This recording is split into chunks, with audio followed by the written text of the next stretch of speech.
ქუთაისში პერინატალური რეგიონალიზაციის თემაზე გაიმართა კონფერენცია. დონება დაიყო რეგიონებში არსებული სამედიცინო დაწესებულებები, რის შედეგადაც მათ 1 წლის განმავლობაში დაეკისრებათ ვალდებულება უზრუნველყოს შესაბამისი მომსახურების მიწოდება. პერინატალური რეგიონალიზაციის მიზანია ორსული ქალების, დედებისა და ახალშობილებისათვის უსაფრთხო და დროული მოვლის უზრუნველყოფა.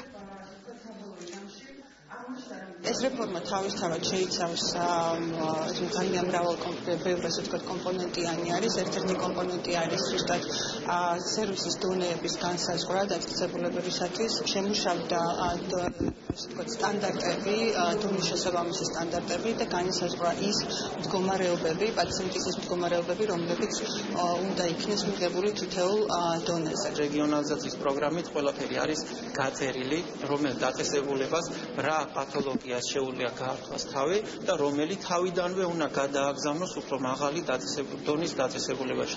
ეს საშუალებას იძლევა იმისათვის, რომ პაციენტმა მიიღოს მაღალკვალიფიციური სამედიცინო დახმარება. დედასა და ბავშვთა სიკვდილიანობა თქვენ ძალიან კარგად იცით, რომ ცოტა გახშირებულია საქართველოში. გამომდინარე აქედან ეს დონეებად დაყოფა გამოიწვევს იმას, რომ უფრო უკეთესი, უფრო გაცრილ მოთხოვნები და უფრო დიდი რეფორმები ჩატარდება სამშობლოებაში.